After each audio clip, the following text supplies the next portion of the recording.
in five, okay? Guna check the last person. Who will be the last person?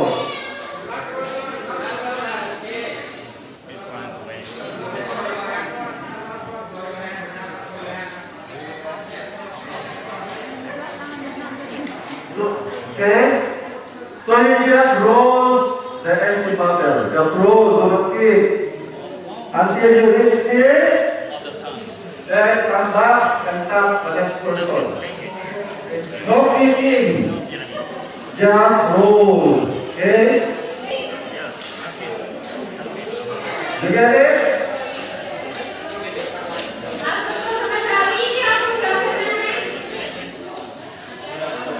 Đại giá bọn Không dạ.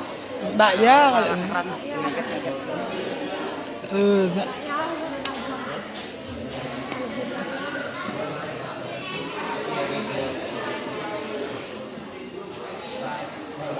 This is the line. Okay?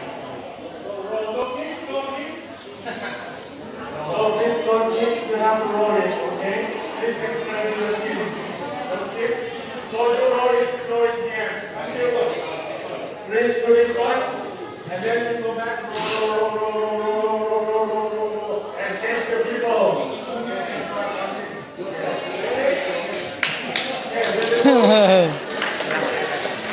mà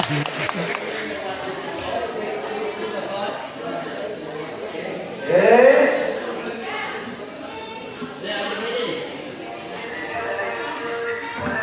So you can dance while you walk. Okay? 5, 4, 3, 2, go!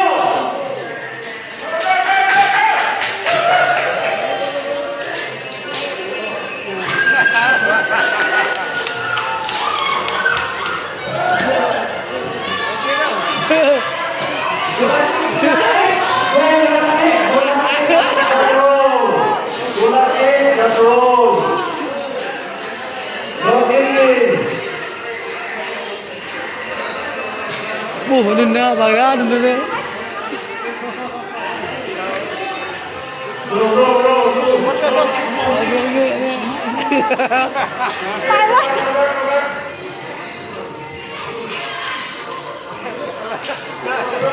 Tay quá.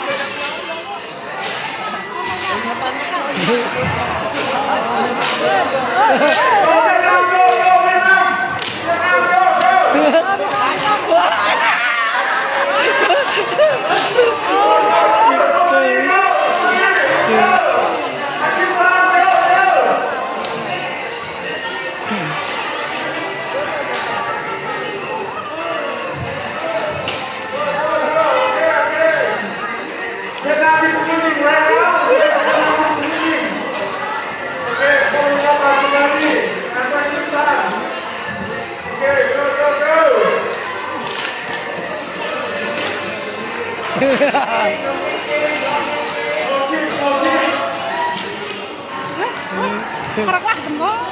Pandai. Wow, very good. Okay, that's the first one. Yeah, come on.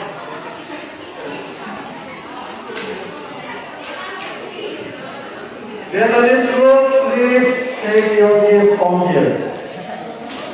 Vietnam group, please come forward.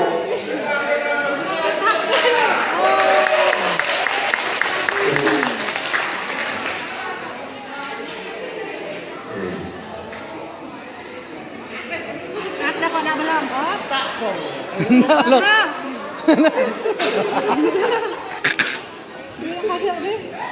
Chú nói chú sư. Thank you, participants. Thank you.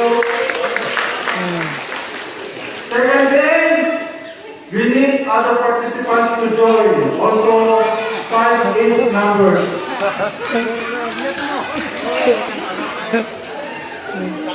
Okay, next group.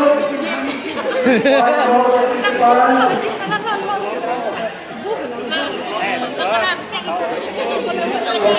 5 groups.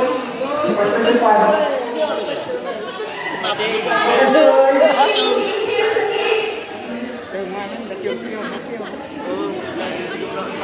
Another game, last game. 5 age members.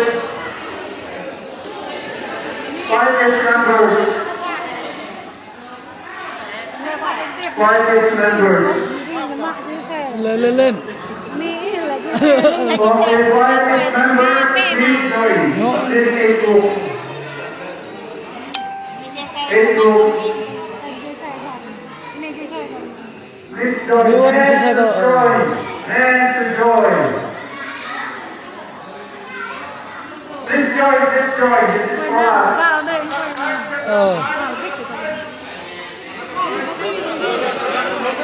Join hands.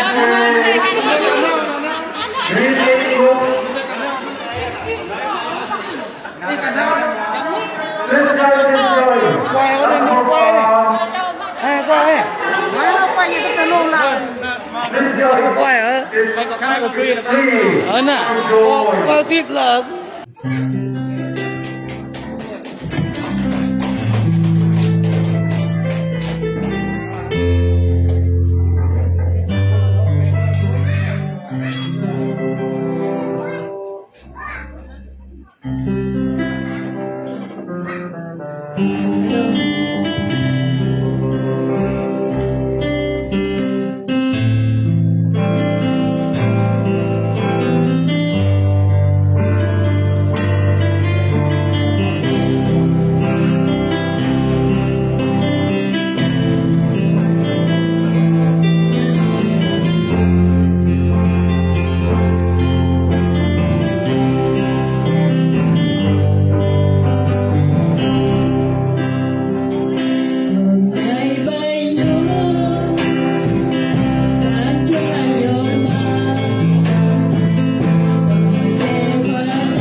yang mahal.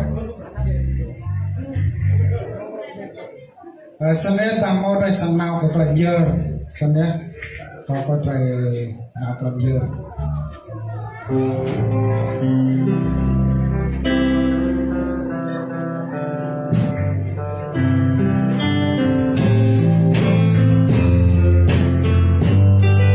เราจะถวายทรัพย์นะครับ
เชิญอาจารย์อธิษฐานถวายทรัพย์นะครับ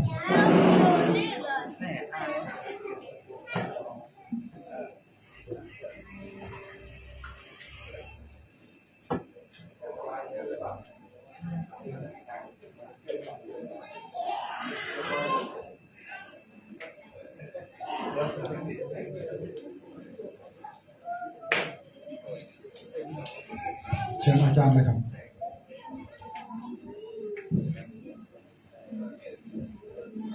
โอ้ยไอ้เต้ย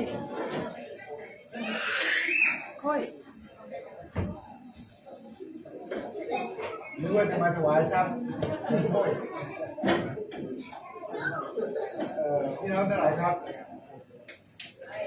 ดีใจไหมครับที่เราได้มาถวายทรัพย์กับพระเจ้าดีใจไหมครับอาทิตย์หนึ่งนะครับเราก็เก็บเงินมาเพื่อถวายพระเจ้าเป็นพระพรมากๆเลยที่ได้มีโอกาสมาถวายทรัพย์กับพระเจ้าเห็นไหมเห็นดังๆหน่อยสิดีใจไหมครับที่เราได้มีโอกาสมาถวายทรัพย์กับพระเจ้าในวันอาทิตย์เห็นไหมครับดีใจไหมครับดีใจทำไมไม่ค่อยดังดีใจไหมครับค่อยชื่นใจหน่อยพี่น้องเท่าไหร่ครับ การถวายทรัพย์กับพระเจ้าเนี่ยนะครับ เป็นสิ่งดียอดเยี่ยมเราเคยสะสมทรัพย์บนรูปนี้นะครับ ในพระวจนะของพระเจ้าบอกว่าสนิมและแมลงก็จะกัดกินได้ แต่การที่เราสะสมทรัพย์บนสวรรค์คือถวายกับพระเจ้าเนี่ยนะครับแล้วก็ดูแลธรรมิกชนของพระเจ้าเนี่ยเป็นการสะสมทรัพย์บนสวรรค์สนิมก็ไม่เป็น แมลงก็ไม่กัดกินจะเป็นพระพรมากๆเลย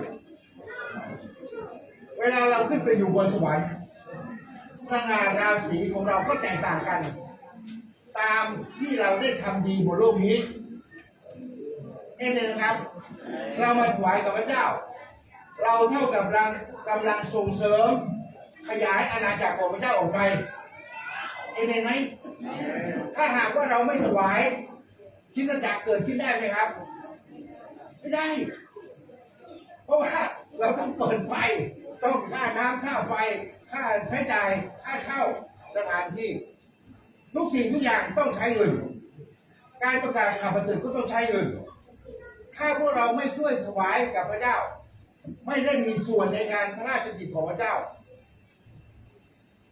เราก็ไม่ได้ทำประโยชน์อะไรให้กับอาณาจักรของพระเจ้าเลยเห็นไหมแล้วอาทิตย์หนึ่งเรามาทำประโยชน์ให้กับอาณาจักรของพระเจ้าเป็นพระพรไหมครับเป็นพระพรกับชีวิตของเรามากๆเลยเห็นไหมเห็นไหมครับค่อยจับใช้ฟังไม่รู้เรื่องไม่เป็นไรนะครับก็อาจารย์ก็อยากจะพูดความรู้สึกของอาจารย์ว่าอาจารย์ดีใจเห็นพวกเรา